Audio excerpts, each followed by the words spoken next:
Well, I'm going to start. I'm going to go through real quickly and just talk a little bit about the complete streets policy, paving for progress, and what we've been kind of talking about internally within staff. I know infrastructure committee members, Ralph and Scott, Councilman Olson and Councilman Russell will get to hear more of the details of this than everybody else. So I want to talk about how we're implementing this. Mainly just in my history in the last 8 or 9 months since I've been on the city, some of the keys that we're focusing on, some of the changes. We did bring some case studies with us. One is in Arterial Street, the other is a local residential street. Just so we have a couple of case studies to compare the differences when we're working in the residential neighborhoods versus on the arterial streets.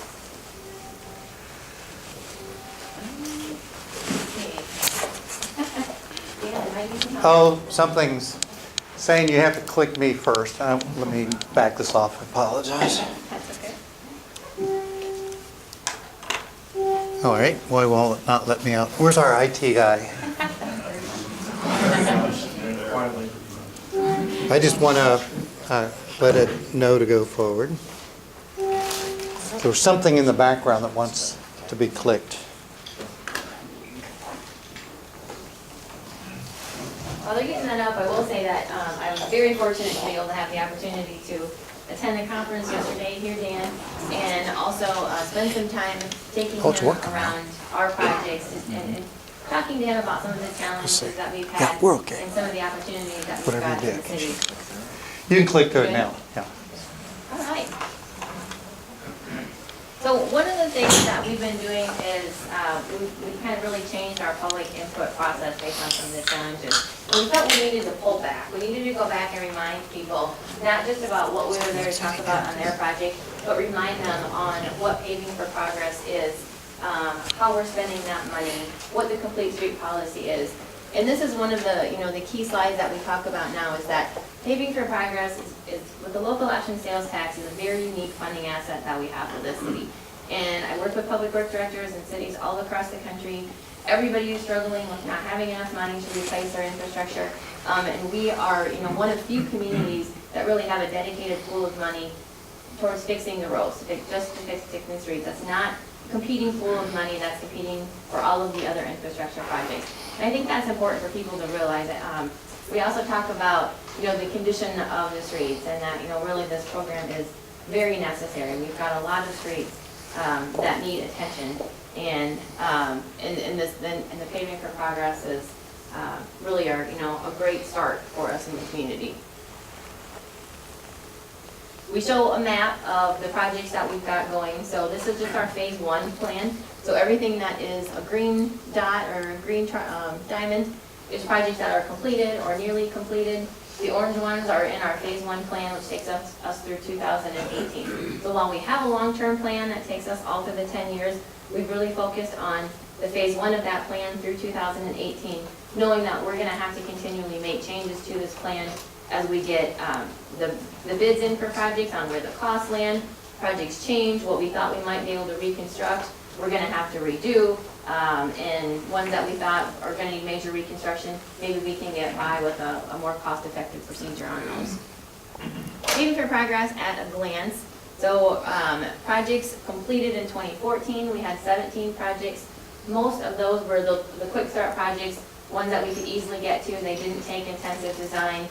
Generally not reconstruction projects, they were more rehabilitation, overlay, simple projects that could be done. 2015, 26 projects. In 2015, we started to get into more of the complex projects.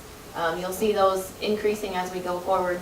Miles impacted to date is over 15 miles of roads that we've impacted to date so far. And the dollars invested in FY15 so far has been $16.5 million. We've got continued growth in our trails and bikeways.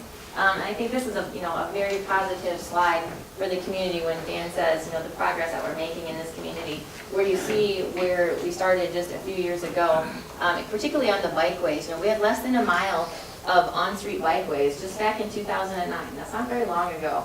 And by now we're up at 18, and by 2017 we hope to be over 30. So that's a huge gain in progress in just the multimodal ability of the community. And trails, you can see in 2009, we were about 25 miles, 2015, 32, and by 17, we should be up around 35 or greater.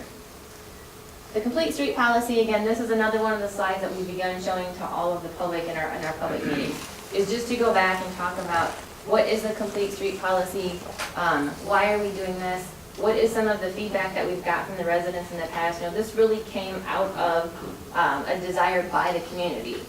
You know, people were hearing people didn't want to have to get in their car. Not everybody has a car. Not everybody has the ability to, you know, we've got ADA compliance. We've got to consider our disabled people, people who need to ride the bus, or people who want to, who just choose to ride the bus because they don't want to own a car. And how are we designing for all of these users? And we talked a little bit about the extensive community input with the Envision CR process, with all of the flood control systems. So all of the different ways that we've been getting community input, telling us that the complete streets is really a desire of the community as a whole. We talk about some of the driving factors of complete streets. You know, we've heard from several speakers in the past. You hear about, you know, your low-hanging fruit, pick your low-hanging fruit. Well, in our case, we don't always have the luxury of doing that, and sometimes we're having to tackle some of these difficult projects in difficult areas where, you know, it might be nice if we could put those off for a while. There may be utility needs there, there may be just severe pavement needs there that we need to address it while we're there, knowing that in a street that we are completely reconstructing, we might not be back there for 40, 50, or 60 years, and we really do need to think about how is that neighborhood going to evolve and change in that time period. I talked a little bit about public meetings and resident outreach. So the first couple of years of the plan, we had less complicated projects.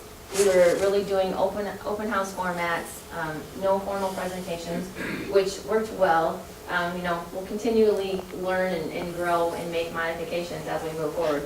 One of the things we realized as we got into some of these more complicated projects that that style was not working as well anymore, and we really needed to make some modifications to that. So on these more complex street projects, we found that we needed more education, and a lot of that is in the slides that I just went through, on what the policies and the programs are for the city. We needed additional clarity on the city's vision for walkability, just to help residents and people understand, again, you know, why we were doing this and what were the benefits to them. We're seeing the impacts. They're telling us what the impacts are, but we also need to make sure that everybody is kind of thinking about what are the benefits to me, to the community as a whole. And then a lot, just really need for communication and consistency. It was really that consistent message to make sure that everybody's hearing the same thing and the same message. So staff response, we retool these programs. We now do a formal presentation. It gives a lot of this high-level information. We've done this on a handful of projects now, so we've gotten overall very positive public meetings and positive feedback on it. I don't think there's not a single meeting that we've done where we haven't had multiple residents come out and thank us. We've been living Paving for Progress and Complete Streets for a while, and I think sometimes, you know, me included, assumed that everybody understood the policies, the program, everybody understood what it was. And when we spent some time going back with them and talking about Paving for Progress and, you know, how that came out of the local option sales tax, and we talk about the split between residential and our arterial streets, and we talk about the split. We talk about why we're not always doing worse first, about why we have to split that money between maintenance and rehabilitation and reconstruction.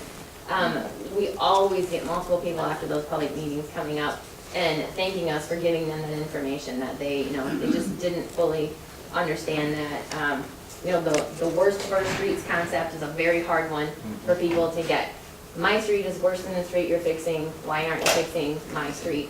So that's a really hard concept. And I think by doing this consistent outreach, people are understanding, we're reaching more people, because I've had many people come up to me after these meetings saying, I get it, I now get it, why we have to do maintenance and rehabilitation on these streets, and we can't always go to reconstruction. Another thing that we have talked a lot about as staff is what several of you have mentioned, is the flexibility in the design. You know, we've learned on this, you know, many of you have been involved in some of the projects that we've been doing. Our goal as staff is to make sure at the end of the day, when we're done with this project, we leave it better off than it was when we went there. So we do understand the need to be flexible.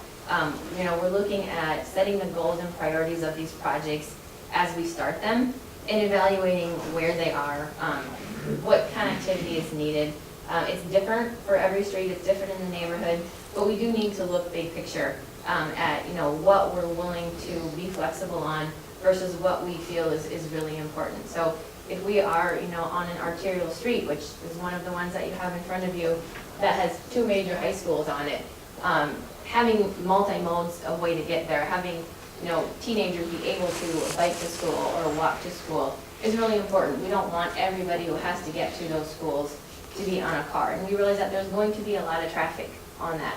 On the flip side, if we look into some of our residential neighborhoods, we need to look at where we really need to bring in connectivity, but where can we be flexible? So, we've had a project where we were looking at putting the complete street policy through, adding sidewalks on both sides to a neighborhood that does not currently have sidewalks. And we have some challenges there in addition to just, the residents not really feeling the need for the sidewalks. We've got topographic challenges. We've got some very short front yards on those. We've got steep driveways already. We don't want to make those conditions worse than they are today. So we've gone back, we've looked at a variety of options on that particular project. We're looking at kind of which one we feel is the best to take back and go back out to the residents and get additional feedback on that. But we're certainly looking at a compromise in that situation for many reasons. There is not really an interconnected sidewalk network on some of that street. So we feel we can be a little more flexible, maybe even try out some new strategies that we haven't used in the city in the past, and a pilot project similar to what you've seen on 3rd Avenue on the conversions, sort of our pilot of trying the buffered bike lanes. We get feedback on that in both ways. Some people love it, some people don't like it so much. I will tell you there's very seldom a day that I drive by that those parking stalls aren't full, so people have gotten over their fear of parking away from the curb. I think people have figured that out. It's been a positive change. We get some feedback on that it can be a little bit confusing out there. We also get feedback that, wow, it seems like there's a lot of people walking around down here. So, some of those methods are working in what we're trying to do, which is really have people want to be downtown. So with that, I'm gonna just briefly introduce Nate Campman, who is our city engineer, Doug Wilson, who is our Paving for Progress program manager, and Matt Myers, our traffic engineer. And they're going to be here after Dan is done giving his presentation as kind of our technical resources to go through these case studies. So they're just going to talk for a few minutes, and then we're going to turn it over to Dan to talk. And then as Dan's talking, we'll start to take some more questions and get into the specifics that you all would like us to address. All right, I don't have any slides. Okay. Thank you, council, for having us here today. I'm excited to be here. For those of you who don't know me, I'm Nate Campman. I've been here for about 4.5 months now, and I'm really excited to be a part of this community and a part of this team. I'm just going to take a little bit of time to talk to you guys about some of the factors that we consider when we're developing a project and when we're developing a concept that we bring out to the public and then maybe carry forward through final design. What you guys have in front of you on the tables are the concepts that we have brought out for these projects. And that's usually about the 30% design phase, so there's still the ability to make some change there.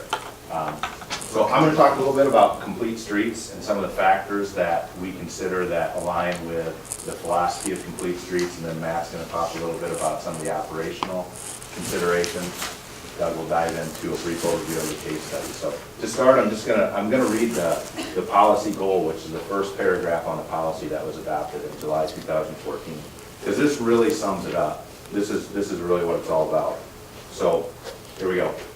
To support the city's vision statement and be implemented with the adopted design standards, the Complete Streets policy is intended to give guidance and direction to residents, developers, designers, and managers of public streets right-of-way for accommodating an interconnected multimodal transportation network for all users and uses of the public travel spaces, with a goal of developing connectivity between each transportation mode within the public right-of-way. The expectation is to incorporate these principles of complete streets as a matter of course in design and construction. It's kind of a mouthful, but I'm just going to pull a few highlights out of that, and I'll go through them really quickly here. So the first one is implemented with design standards. We have standards that we have to follow. Here in the city of Cedar Rapids, we have our Cedar Rapids Metro specs. We also run into DOT specs. A couple of the other tools that we have and other documents are planning documents such as our sidewalk master plan, our trails master plan, which was recently updated, which shows us all of our on-street and off-street bicycle accommodations that we have and that we're looking forward to in the future. And then, of course, Envision CR, which I believe you guys are all pretty familiar with. The next thing is the big part of it for me. It's intended to give guidance and direction. So that right there is the big thing that jumps out at me, is guidance and direction. That provides that flexibility to use the design standards along with the policy items and sound judgment and resident and citizen input and incorporate that into our designs. That is really important in there. I want you guys to hear that's an important part of this process, an important part of what we put into these concepts and designs. The next thing, I'm going to kind of combine these two. It's accommodating an interconnected multimodal transportation network for all users with a goal of developing connectivity between each transportation mode. So it's connecting streets, it's connecting trails, it's connecting sidewalks, it's filling in those gaps, it's looking in the areas where we have schools and we have kids walking down the side of the street or in the parking where there's a dirt path. Those are all things that we're looking at with it. So it's not just about getting cars through. It's about providing these different modes of transportation for the young, for the elderly, for everybody. So that's a really important part of it also. Look at my notes here a second. Connectivity and mobility, two big parts of the public outreach that was done during the Envision CR process. These are huge quality of life issues that were identified, and supporting this complete streets policy will help us to accomplish these things with connectivity and mobility, and it will allow us to retain residents, attract future residents, attract future businesses, and make us an overall more attractive community. So that's really all I wanted to say. You know, we bring all those factors into this design, and like Jen said, I want to reiterate that the overall goal is to go and do these projects and leave the neighborhood with a great new street, but also lift the entire system for bikes, for walkers, drivers, transit, all the above. So with that, I'm going to turn it over to Matt.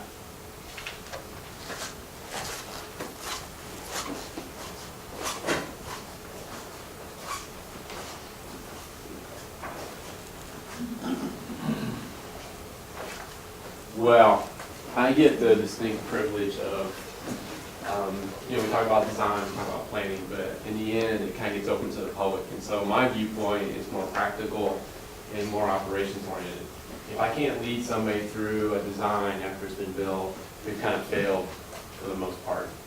So what I look at and what I'm going to tell you is, in my lifetime, when I was in Missouri and I was part of the state DOT, worked with Columbia to establish a non-motorized network. And they had a $25 million grant. So I got to talk about things like bike boulevards, 10-foot lanes, really looking at the difference between bike lanes and trying to create a shared space. So what I want to point out today is one of the things I try to look for is flexibility. So 10-foot lanes was one of those things that I always had the opportunity to put 10-foot lanes on roadways in urban settings that were pretty much equivalent to First Avenue.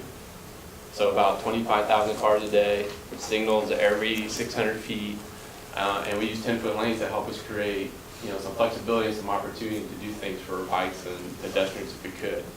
So one of the things I want to really get into though is really operating speed. So when we talk about bike lanes, when we talk about shared lanes, and we talk about sidewalks, one of the things I look at when I consider a project is sometimes we do share bikes with the vehicles. So are the cars' operating speeds about the same as the bikes? that's an opportunity for them to share the same space. Sometimes we really don't have the opportunity or even the surface area to add the bike lanes.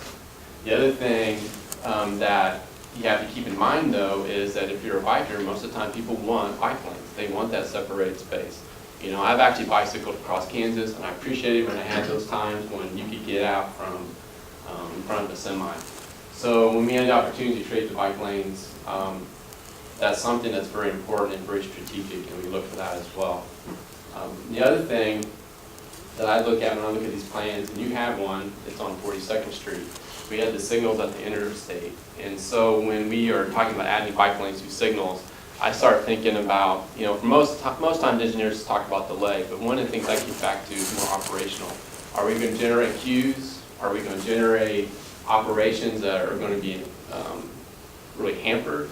So do we need to look at our signal timing as well as maybe specific vehicles like tractor trailers? How do we get those through? Is this really are we really accommodating everybody at the intersection that is possible? And you have a case study in front of you that kind of challenged us on that because we carried bike lanes through I-380. So we look at queuing, we do look at delay. One of the other things that we come back and look at when we are narrowing lanes down, adding bike lanes, is we still have to be sensitive to large vehicles, like transit vehicles, garbage trucks. So even though we may have a narrowing of the road, getting somebody through, like on a 10-foot lane, when you get to the intersections, you got to be kind of aware of how much surface area they actually need. And in this town, we have areas where tractor trailers are not that uncommon. And so you do have to step back, and I ask our staff, do we have a reality check? Are we getting everybody through in the neighborhood that's just where it's at? You know, if you go down by Pinford, if you go around by Cargill, you see tractor trailers every once in a while. And you have to get the transit and the buses through as well. We talk in terms of very simple turning radiuses and very narrow streets, and we do that to control speed, but you do have to come back and say, we have to figure out how to get these people through those high intersections, and are we doing that as well? So we need to be very practical in our approach when we're looking at these areas as well. Parking is always fun. You know, we've got angle parking. We just got done with the one-way conversions on 2nd and 3rd Avenue. You know, we're going to probably reevaluate that and look at it as well. We went through downtown with parallel parking in the downtown area, and you know, Paramount had some special needs. So even though we have something that you put down on paper, you constructed it, you know, we still monitor those projects, and we still come back. And if there's some modifications that we can do, a lot of times we have the opportunity to make some changes really pretty quickly, and usually within what we have to work with. And so we look for those opportunities as well. I guess I just want to finish up really on the fact that when you look at the piece of paper, one of the things that's very important for us is, you know, do we have flexibility to make changes within the design and meet what the public is? And I would say yes. We're trying to bring in more intersection treatments to give us a wider range of pedestrian crossings. Right now I see us with, I would call them pocket signals all the way up to traffic signals, and we're trying to look at things that are more lower cost, that would still get people across the street and give some more awareness. We've done things at Pinford that could be applied citywide, and we're just trying to really enlarge, to me, what our vocabulary is within our technical engineering staff, so we can look at more options, so that we have flexibility and be very practical about what we're doing in these neighborhoods. And I think Doug is going to come up. Thanks, Matt. All right, I'm going to talk real quick before Dan comes up about a little bit of history on these two projects. 42nd Street, I would say probably the day after the vote passed, got 6, 7, 8, 10 calls about, are you going to do 42nd Street, when are you going to do it? So it started out as a quick start project. Did a little bit more in-depth review, found out, you know what, no, can't do an overlay, can't get this nice and smooth for people, we got to reconstruct it. So that's when, and then we passed the Complete Streets policy that summer of 2014. This is a great example of how we've changed our design from just 5 years ago, where if you look at, Council Street from Dry Creek to Boyson, where we put in a 5-lane section and 12-foot lanes and 2.5-foot curb and gutter, you drive down that street and you feel like you're driving on a runway. 33rd Avenue southwest, from 18th to Edgewood. You know, we built that in mind of the coming traffic in a 5-lane section. We took away people's parking on that street, and really, it's over-designed. What we're going to talk about on 42nd Street is how we've changed that. Northwood is a great example because it's a street that, through the years I've been with the city, it would never rise high enough on the priority list based on the funding we have available to build. But if you ever driven on this road, it was Northwood, West Coast. Beaver we were able to do by the park because it's an arterial. Memorial Drive. This is a road that just is in terrible shape. It has to be rebuilt, but never could get enough funding. And it's a nice add-on to 42nd Street because we can talk about the connectivity that comes with rebuilding this road, the sidewalks. It has topographic issues. It has a neighborhood that's never had walk, that really doesn't think we need walk. But if you look at it in the context of what Dan's going to talk about, if you think about the connectivity to the Cedar River Trail, to the commercial area at 42nd Street and Center Point Road, it's all kind of, and connectivity to Pierce, to Kennedy, and ultimately Xavier, you can see where this really all ties together. So with that, I'm going to turn it over to Dan.